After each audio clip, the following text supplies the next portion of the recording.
to be able to.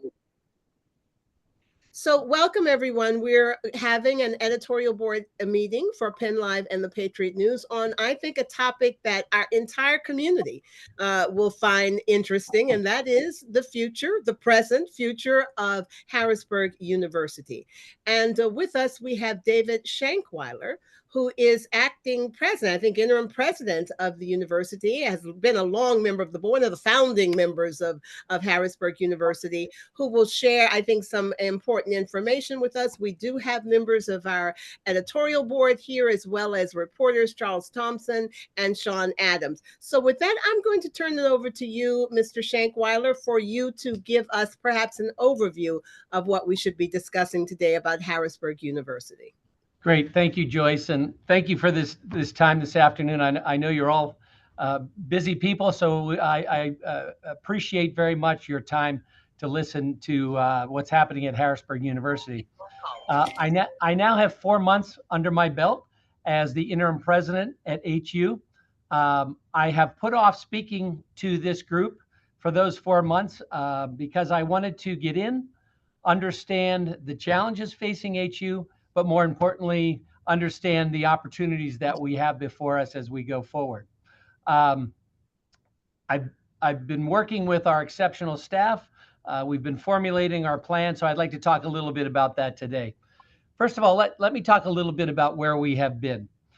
Much like the many institutions of higher education, as well as a number of industry institutions in our region and across the nation, it's been a very difficult time for a number of reasons. First of all, coming out of COVID, we all know what happened to enrollments and that type of thing, and getting operations back up and running coming out of that. As some of you may know, we started construction of a building before COVID, our science tower here on campus. And the needs of that building, what we thought they were going to be, and then COVID and coming out of COVID, what they are now, that has changed our picture, and that building comes with a $100 million bond that we're paying on. And then again, as I mentioned, the enrollment challenges coming out of COVID. So let me tell you a little bit about what we've done, we as a team, since I've come in November, since our previous president resigned and moved on. We've been able to reduce debt on our balance sheet. We've got some very good relationships with those who contribute and support Harrisburg University. So utilizing their kind gifts, we've been able to reduce that debt. We've decided not to go forward with plans that we had before COVID on a number of international initiatives. We are coming back and focusing on what we do best here, which is our core business. We've renegotiated a number of contracts and been able to help our cash flow doing that. And contrary to what a number of people in the community think and what's been reported, and I'll liken it back to when PennLive converted from the daily to the 3-day a week to your heavy online presence. We've had to look at our workforce. We did not reduce anyone because of cost reductions. What we did do is we looked at performance. We looked at our operating needs and our enrollment needs, and we had some shifts there. But fortunately, it wasn't a great amount of people. It was a handful of folks that we had to look at and part ways because of looking at our operation. More importantly, let me talk about, now that we've been through that period, please hear me say, most importantly, we are financially stable. We have a cash flow statement for a rolling 12-month statement that we look at daily. We are in a good place. We've been able to obtain a line of credit for when enrollment comes in lumps, enrollment payments come in lump sum. In the middle between those enrollment papers or payments, cash flow dips a little bit. We've now got financial coverage to be able to smooth sailing going forward. Enrollment is growing, both on our undergraduate and our graduate side, and we are quickly preparing for fall of 2025. And early indications are we're ahead of the last 2 years as far as enrollment. And most importantly, we are evaluating a number of new opportunities that will continue our commitment to our students and this community. As Joyce mentioned, I've been around HU a long time as a volunteer. I put together the Development Corporation to explore this idea. And then when we formed the board of directors and formalized the university, I spent my first 10 years as board chair as a volunteer. So I've been on that side of the equation. Now the board asked me to come inside, and I came out of retirement, and it's nice waking up in the morning to have a purpose. And I'm thrilled that that purpose is Harrisburg University. When we formed the university, our mission was threefold, and that was the mission back then. And 25 years later, since our founding, it still is our mission. And those three components are, first of all, our students. We formed this university to be able to serve a population that might not have the chance to go to higher education because of financial considerations, environmental considerations, that type of thing. Our student population is true to that today as it was when we started. The other piece, and think back 25 years ago, we needed to serve this community because 25 years ago, AMP Incorporated left, Rite Aid was in trouble, our large banks in the area, their regional leadership was taken out of the area, and it was kind of bleak to think about where were we going as a business community and what did our future look like. And our second point in our mission statement was to serve the community with a workforce that of science and technology that our area industries would be prepared for the future. We continue to do that, and I'll talk a little bit about that as well. The third piece that we wanted to do since the beginning, and fortunately, it took us a while to do, but 4 years ago, a mainstay was creating an incubator where we would create new businesses for the region. And I'm pleased to say 4 years in, our Center for Innovation and Entrepreneurship, CIE, we've got 20 companies in incubation right now. Our poster child, if you will, one of our first companies in the door has a valuation of $150 million. Wow. And we have several companies that we hope same thing will happen. The good news for the community is we're growing businesses right here on campus. The good news for Harrisburg University is, as an incubator, much like Stanford, MIT, we own 5% of each one of those companies. So that, as we go forward over the years, that will help us to grow also as a university. Let me just give you a few comments about HU, some general things. We had an economic impact report done on us. I'm pleased to say for the region, our economic impact is about $130 million. We have over 600 employees here at the university. And I'll take it down to the city level.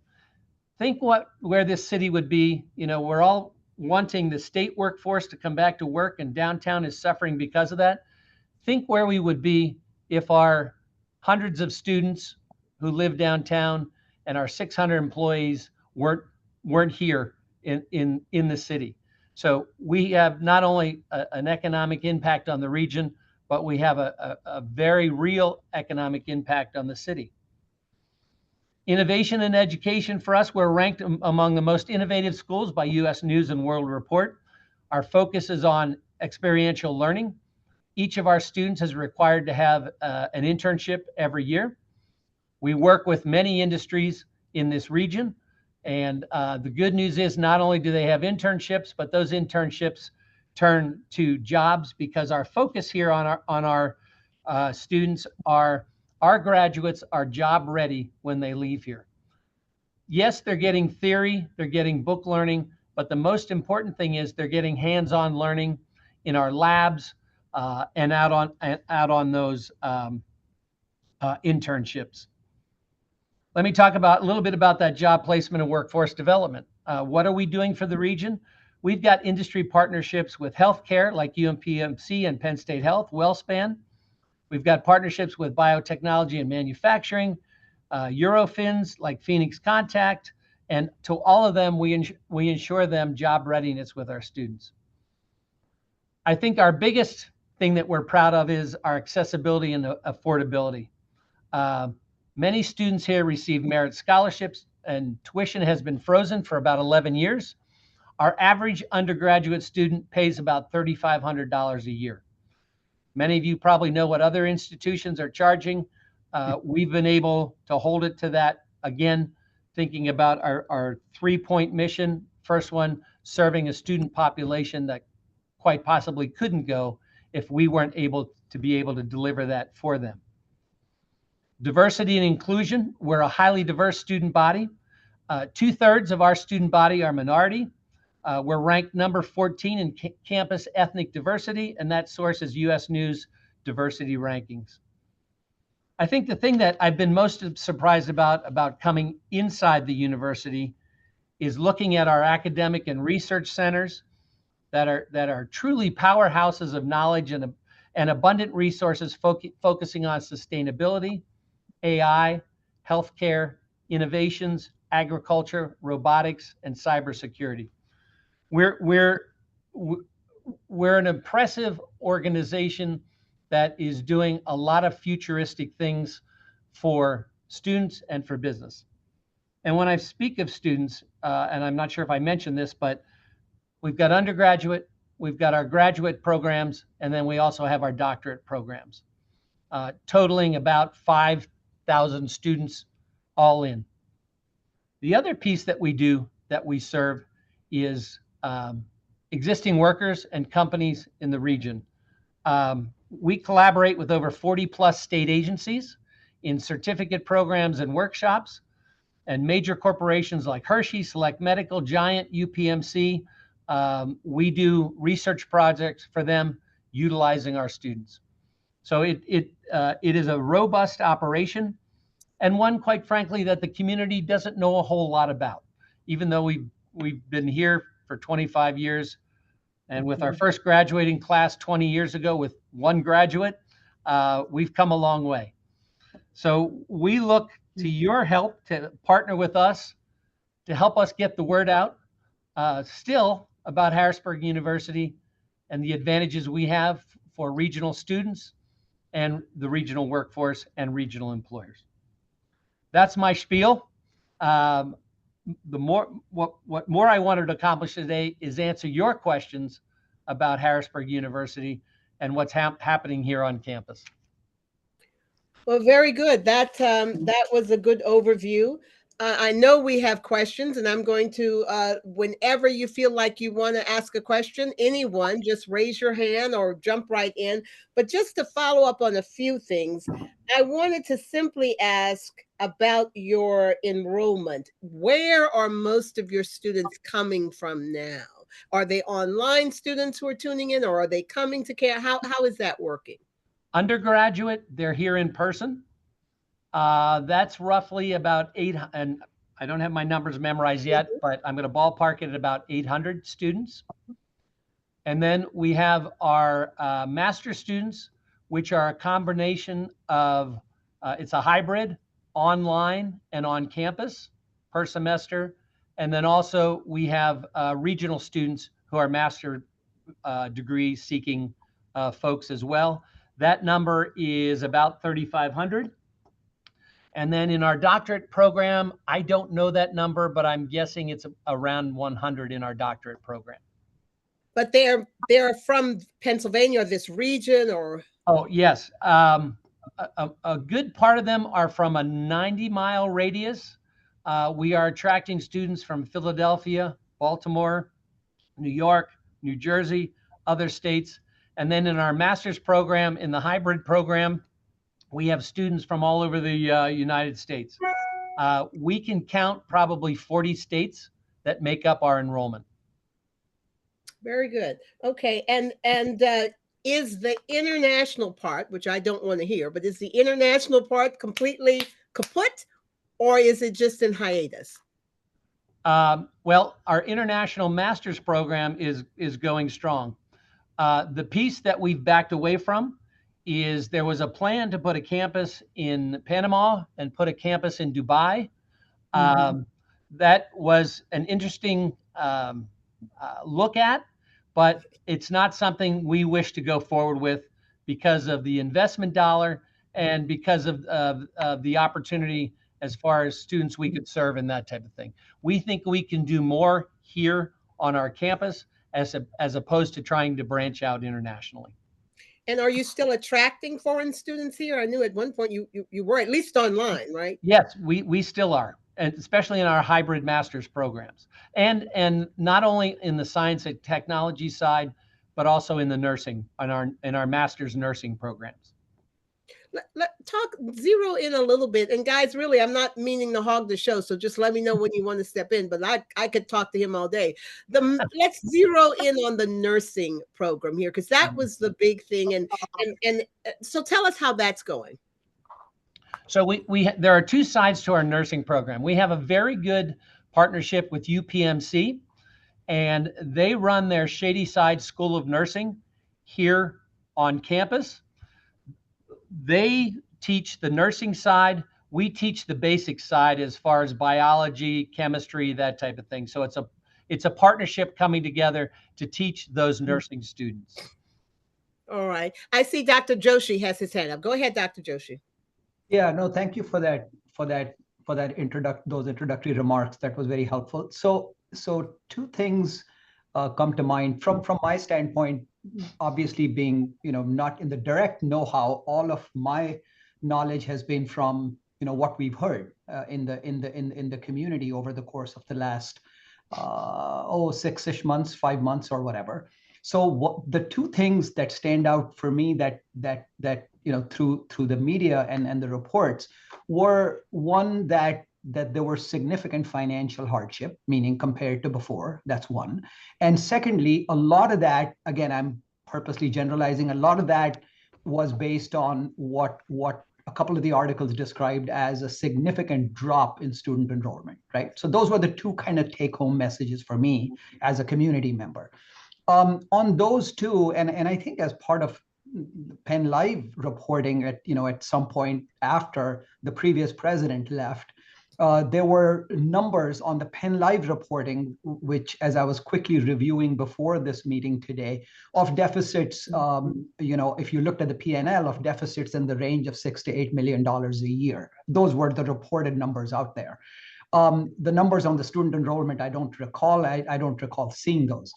On those two specific things, where do you folks stand? Because broad brush doesn't help understand the kind of from an actual number standpoint compared to before. Where do those things, as we speak today, how much of that have you changed? If it sounded like you have, I'd like to know some objective numbers. Sure. To be able to hang our hat on as to what is different now. Yeah. In that number that you quoted as far as reporting, yes, that year was a major year for a loss. And where that affected us the most was in cash flow. So that was the biggest hurdle we had to overcome last year, was getting by that cash flow. Fortunately, because of our fundraising and because of those kind of issues I outlined before, as far as looking at our restructuring and stopping the international, we've fixed the cash flow problem. So now we can get back to on our financials, getting back to growing a reserve.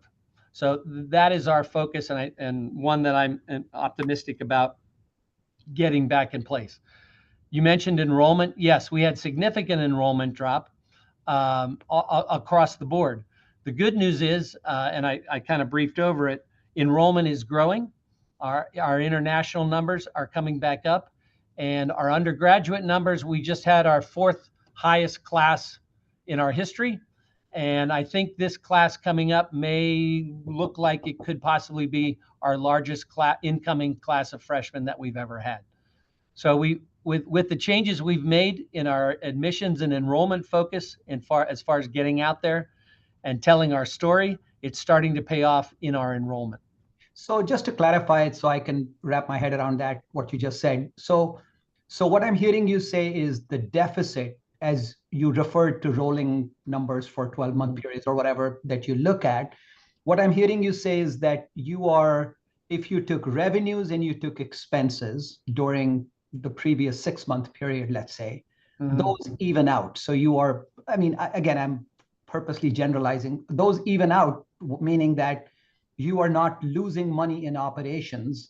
And a sub question to that is, because I'm assuming when you say cash flow for a university such as Harrisburg University, that is based on enrollment tuition. That those, or is that not correct? So I just want to understand broadly, where are we with the finances? A majority of our revenue does come from enrollment and tuition.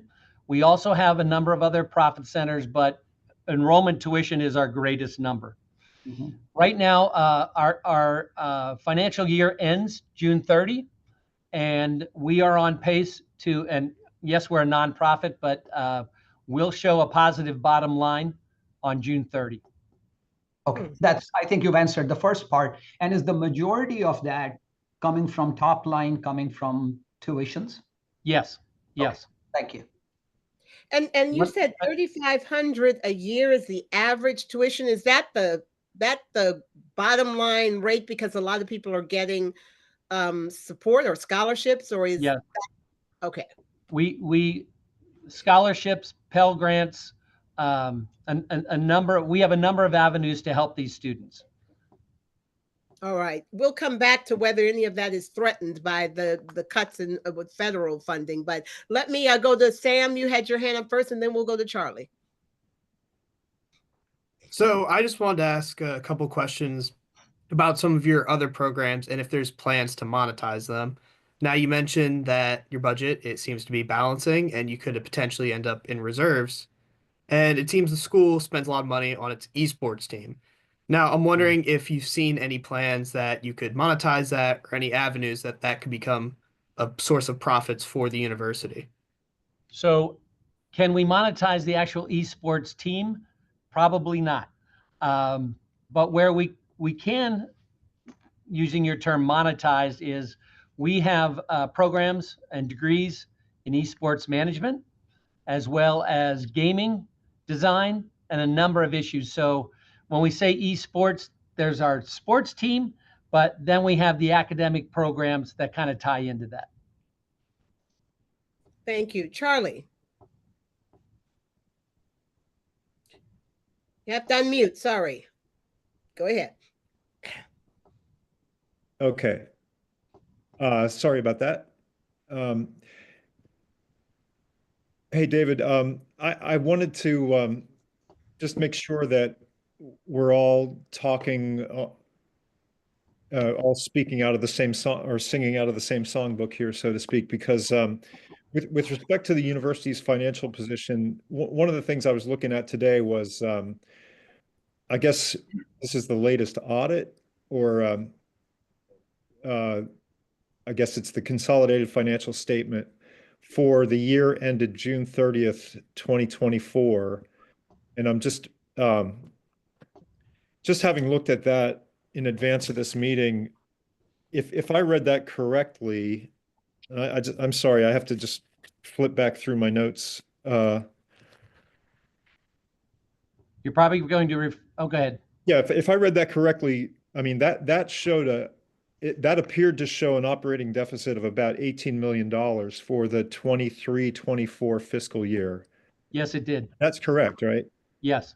Okay, but you're saying you may move from $18 million deficit in 23-24 to a positive balance for this current fiscal year? Yes. Okay. We've been working hard. Okay. I mean, are there,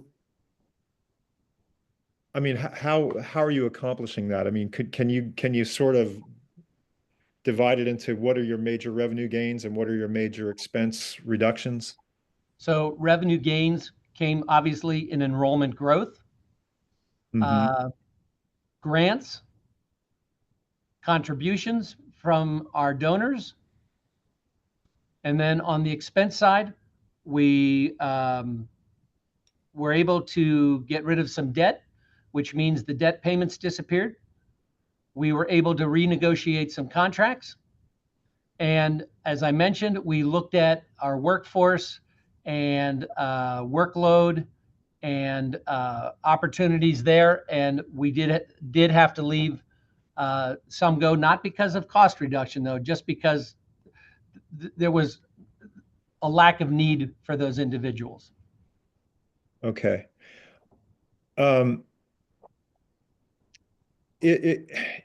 at the there was a bondholders call a few weeks ago, which I had listened into, and at that time there was some discussion about you are retaining a financial consultant. That is correct too, right? You have engaged an outside financial consultant. Yeah. And that was not something that we did on our own. The bondholders requested and put into writing that we do that. We're okay with that. We'll take their recommendations and work on that. But in fact, the financial consultant was in here all day yesterday, working with our financial team. I am confident that the steps we have taken up, I'll be interested to see what they find, because I think we've done a very good job internally identifying the areas where we could do things differently. And but that was a requirement from the bondholders. Okay. So I guess what I'm hearing you say is that basically and I want to make sure I'm not putting words into your mouth, but just so I'm hearing this correctly, you're saying that maybe that 23-24 report would sort of represent the bottoming out of Absolutely. the challenges that you've been through. Okay. Absolutely. Very good. All right. We'll come back to you, Charlie, in a minute. Let's let Gloria come in because I know she has to leave. Go ahead, Gloria. Unmute Gloria. You have your hand up, David. Okay, I will come to you next. Go ahead, Gloria. You have to unmute, Gloria. Unmute.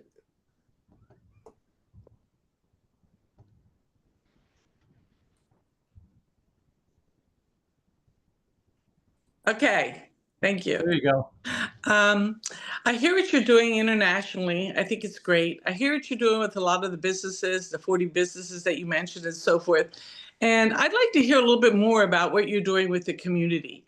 What are you doing in the communities? Like, I run a nonprofit organization, a Latino center. We have a huge building. I've been having meetings with Hosman and one of your vice presidents. And I'm really interested in trying to bring HU to our center, to the nonprofit organizations. Mm-hmm. I'm wondering, do you have plans for that?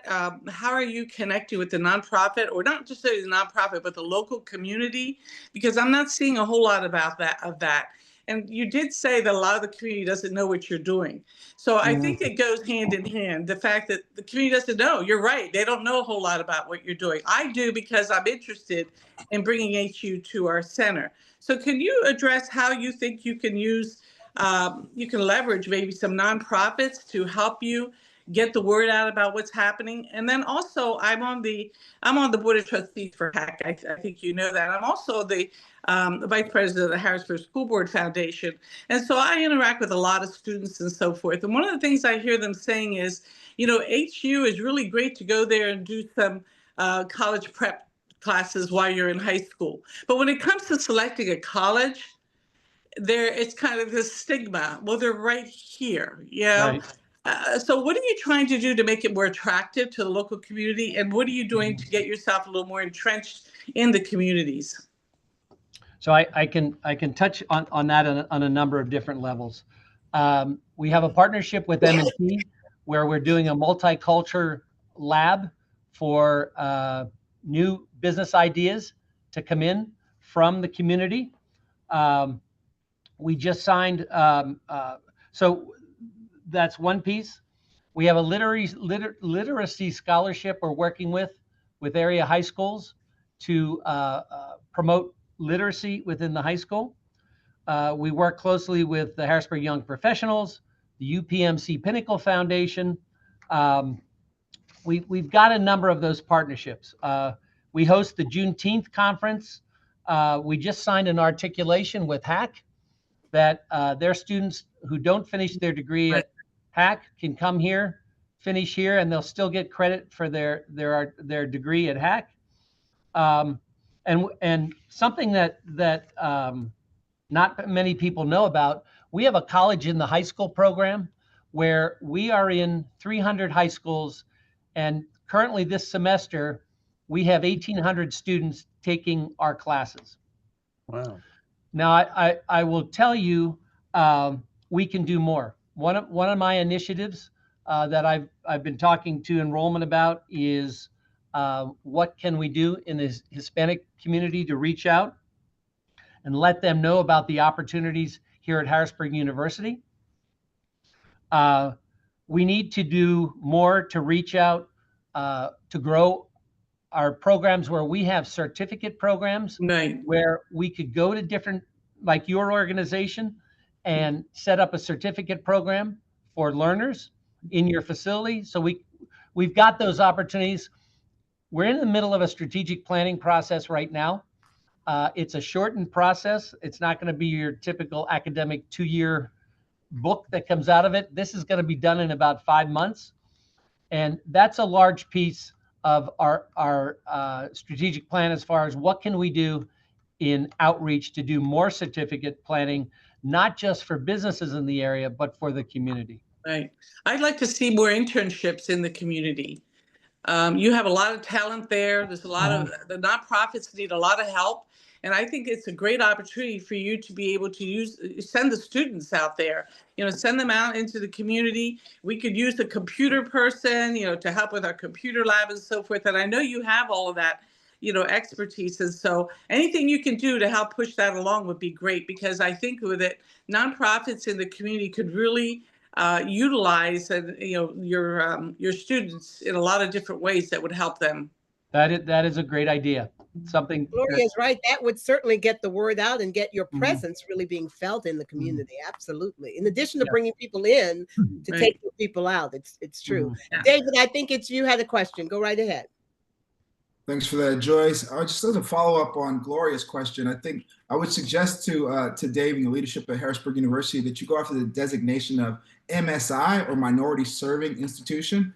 You obviously are very familiar with HBCUs and historically Black colleges and universities, but the federal government has an MSI, and it's usually designated to those community colleges that are serving majority Latino populations. But given the diversity of your student mix, that could be something that can really help affect and articulate some of the things that Gloria pointed out.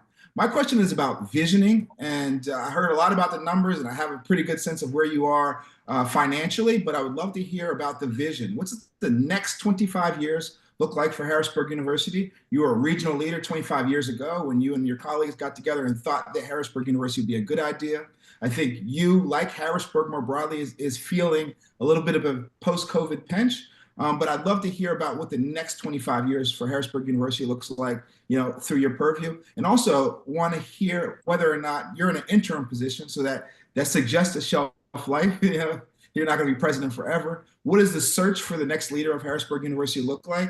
And are you looking to find an academic leader, someone who doesn't necessarily come from business, but comes from running an institution similar to Harrisburg University?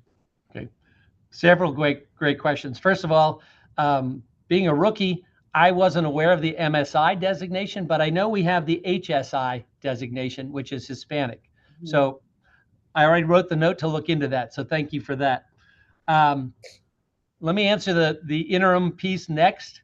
I signed on for a year starting November 1st, but now that I'm here and with the plans we're putting in place, I'm kind of excited about seeing some of them through, as well as with our turnaround from the previous year.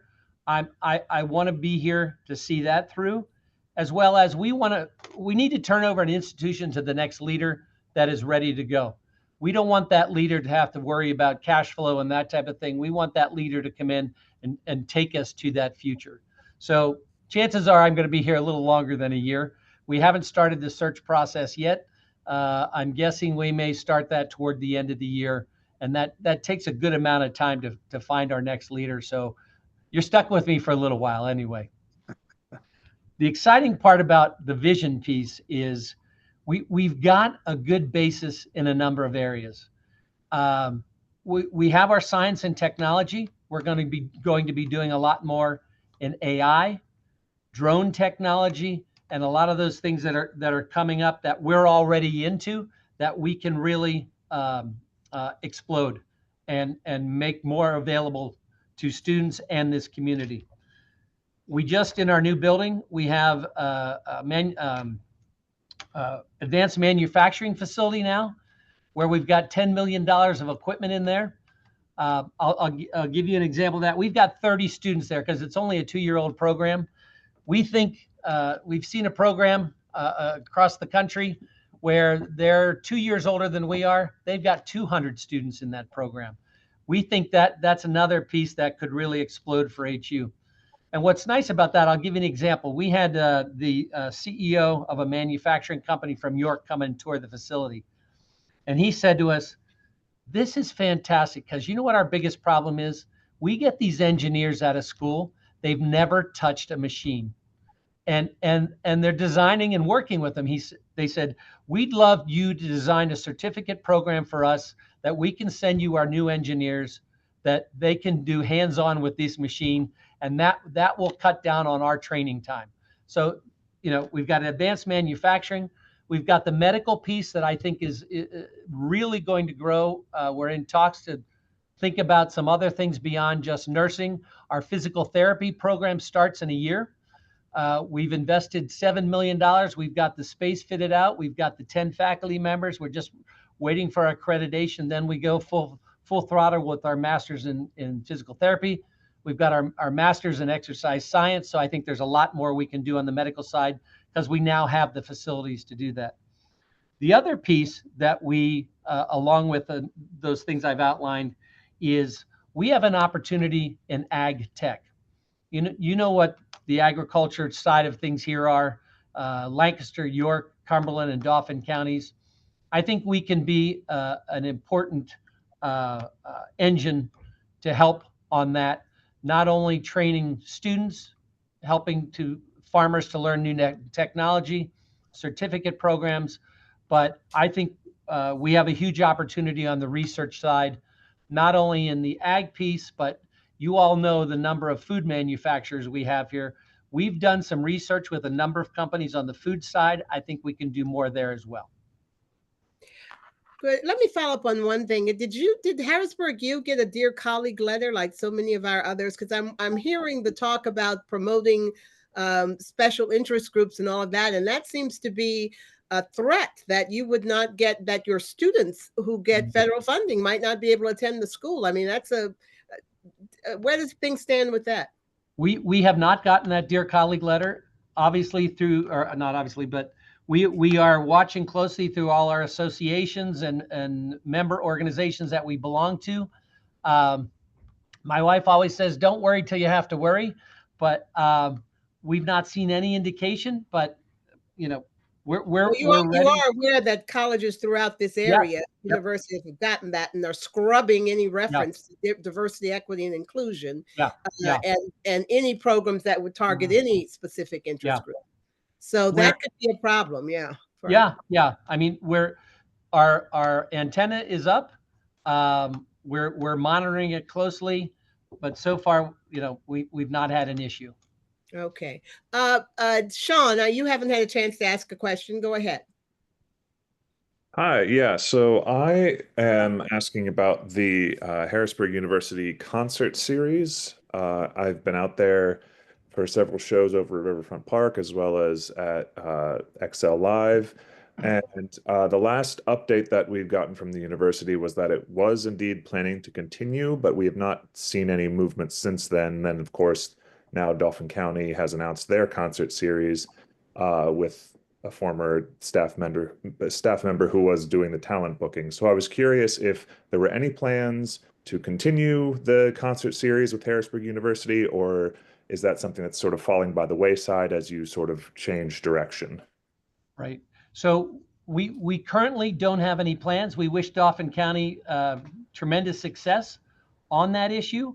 It gets back to us being our core business, and that's student focused, community focused as far as the business side of things. And it was a great program for us. It was not something that we want to continue, and that concert series better aligns with Dauphin County because they're in the tourism business. Makes sense. All right, go ahead, Sean. Did you have a follow-up? I think that pretty much answered my question. Thank you. Okay, great. It's good to hear that you're not pulling back from the community, because not a whole lot of people know this, but Harrisburg University was instrumental in getting the city of Harrisburg's IT infrastructure in place when Papenfuss took office. I know because I had that under my portfolio and didn't have a clue about where to begin, but because Harrisburg University came alongside and actually was a counselor. I mean, it did all kinds of things to straighten that thing out, and it was a mess. It was a complete mess. So it really, that kind of service to our community is, people don't hear about it, and they really should. Charlie, come back into the conversation. You have some more questions. Yes. Okay, David. There was a reference to your physical therapy, and earlier you talked about nursing. One thing that was pointed out to me the other day was that Middle States Commission on Colleges and Universities, I'm sure I didn't get their name right, but they had recently asked you for a teach out plan for all students affected by a decision to voluntarily withdraw accreditation of the RN-BSN program from the Commission on Collegiate Nursing Education. So what that sounded like was maybe that Harrisburg University was actually ending a specific nursing program. Can you clarify that? Because I've heard that you may be ending your online bachelor's in nursing program, but maybe trying to grow a master's in nursing program. And I would like to get some clarity there. What's going on with the nursing side? So let's take the RN-BSN piece first. That's one of those programs we have decided not to deliver. And here's why. The market is saturated for that degree. And students can go online and take that. It's a race to the bottom as far as pricing, as far as delivery, and it's one that we said that's not one we need to be in. Where our success is and where tremendous growth is happening for us is in the master's nursing program. We've got an excellent team here teaching that program, and our numbers, we're very pleased as far as where our numbers are growing on that. So yes, we're not doing the RN-BSN, but master's is going strong.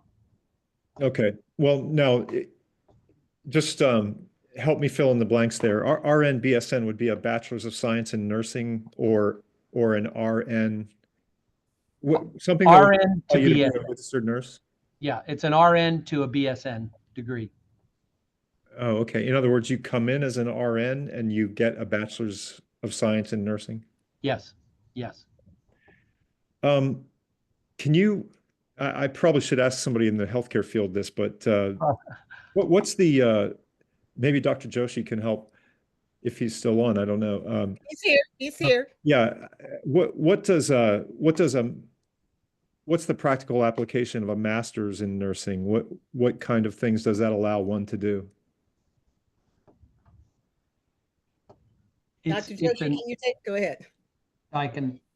David, do you want to? I know you were about to speak. I'll be happy to contribute after you. No, go ahead and contribute because I'm still learning that side of the aisle. Yeah. So a variety of things, more in the realm of, I would broadly call two buckets. One is what I would call specialty nursing. So that's helpful. But for a garden variety regular person out there, an RN is good enough to be able to do general nursing for all practical intents and purposes, right? Now, masters, there are two kind of ways people proceed from there. One is the more specialty nursing, and the other is PhD programs, right? Where a significant number of people proceed on to PhD programs in nursing that then allows them to teach or be able to get in higher levels of management, if you will, as it relates to nursing. So education and management would be those two lines. But to your question, if that's where you are going with the question, which is for day-to-day regular, now there are some hospitals and programs that require RN BSN, but rarely have I known, and I would stand to be corrected, rarely have I known that masters being a requirement for day-to-day clinical work, to the best of my understanding. Okay. Doctor, thank you for that. And I will just add, the biggest need right now is nurse educators who need that master's. Yes. Because nurse educators help more nurses, and we need more nurses. That's the biggest need right now. So they need that certificate, that degree to be able to teach other nurses. Absolutely. And I think there are significant number of jobs.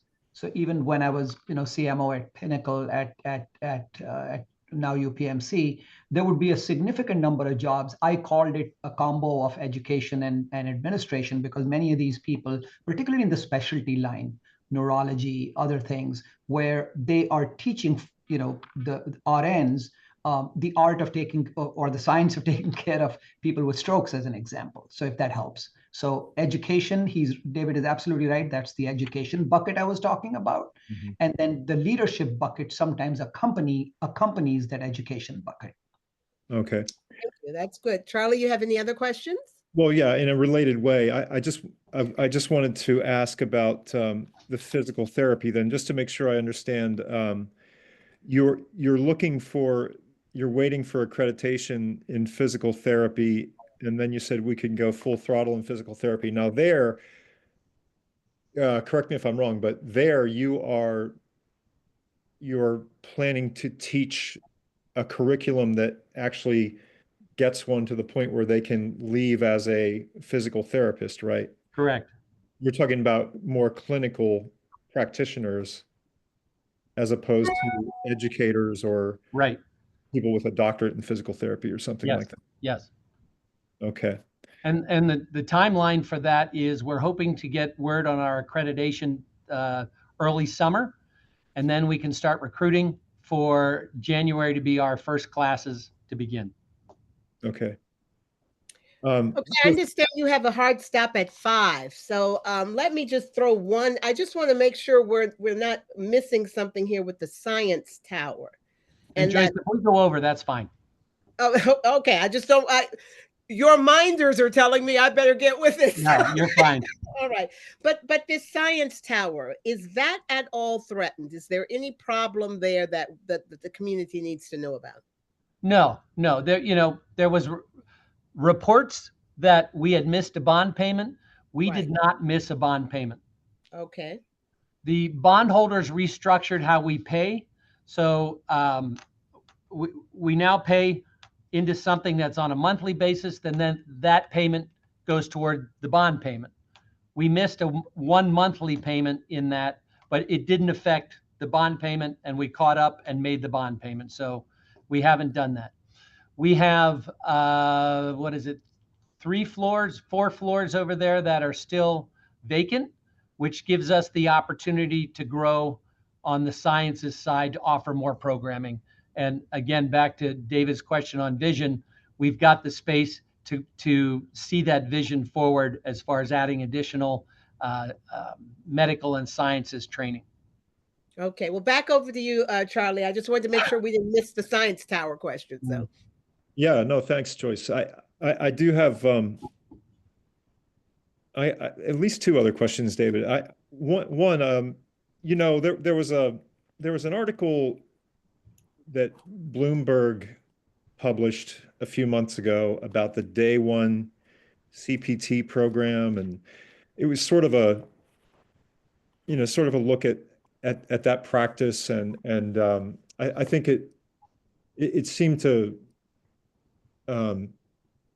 rub you the wrong way at Harrisburg University, but the point was made that did seem to be a major pillar of your financial operations and your tuition revenues for a number of years. And I was just wondering, since Eric Dar is out and you are in, has there been any kind of reevaluation of whether that's something that you really want to use as an engine going forward, or are you trying to steer away from that, or is that something that you're going to continue to be involved in a big way? We will continue to be involved in the Day One CPT program. That article didn't say that we did anything wrong at Harrisburg University. In Right. fact, toward the end of the article, and we know this, we're one of the top science and technology Day One CPT programs in the country. And we have that reputation, which is why our numbers continue to grow. Where our focus will be is that is a good program for us, but we need to grow our other programs in enrollment and revenue so that our dependency isn't as strong on the Day One CPT program. Mm-hmm. We have a number of profit centers here that we have potential with, that as well as undergraduate growing, that we need to grow other things beyond just the Day One CPT. I will tell you, I've met a good number of those students. All our students have wonderful stories. I don't like sitting in my office. I get out and I like to say, hey, tell me your story. The Day One CPT students, our program, tied with their wonderful stories, it's life-changing for them, that we can give them the technology, science, project management, education at the level we give it to them for, and at the level we're recognized for. So no, we're not stepping away from that. We're only enhancing all our other programs to match that. Okay. And then I did want to ask you, just, there was a sudden announcement in November about Eric Dar leaving as Harrisburg University president, and to date, I mean, he hasn't really commented publicly. I was wondering if you'd like to, if you could take the opportunity to speak a little more about what went on there. I mean, can you tell me why the board decided to make a decision and make a change in that, in the presidency at that point? So Eric resigned, and much like for-profit businesses, we don't talk about personnel situations. Eric did a wonderful job for us for the many years that he was here. A lot of our growth on this university came because of his vision, and I have said that many times. But like in industry, like in other universities, leadership changes, and it did in November, and that's why the board asked me to come in on an interim basis. Okay. I guess you say he resigned, but could you say, did he in fact resign under pressure? Was it clear that the board was going to terminate him if he did not resign? Again, I'm not going to talk about personnel issues, but Eric resigned. Okay. Had there been concern about spending or management? I mean, I'm just wondering, we were at the situation last year where things were collapsing. I mean, it looks like it is, I guess, if just a logical thing would attribute that to that leadership, unfortunately. As you said, things may go well for a while, but it may tank at some point. I mean, are we wrong in assuming that just the management was failing HU? Clearly in the numbers, you can reach that conclusion. Okay. The university needed some new direction. I think Eric saw that, and it was a long haul for him. And I think he decided, it's time to make that change. Well, you're right. He had been there for a while. I remember when he came, yes, and did bring a lot of good things. But now, it's suffice it to say, the message that we're receiving is that you've weathered the storm, and that things are looking bright going forward, including with enrollment, including with revenue. That you've basically fixed the books there so that things will balance next year. Yeah. All right. So that's good news, I think, for our community. Charlie, it's 5:01. We have give you one final question. Yeah, because it goes to what you said, Joyce, about All right, go ahead. Potential turnaround. The other thing that, if you look at the Middle States Commission, there was at the end of February, there were a couple things. I mean, they have a couple things pending where they have asked for supplemental reports on various things. And I'm not an expert on what the Middle States Commission does, but I know that it's very important to Harrisburg University to maintain its accreditation and so forth. And just given the amount of communication back and forth between that body and the school, it can give the impression that, I mean, I don't know if these are red flags or not, but it can give the impression that they have a lot of questions.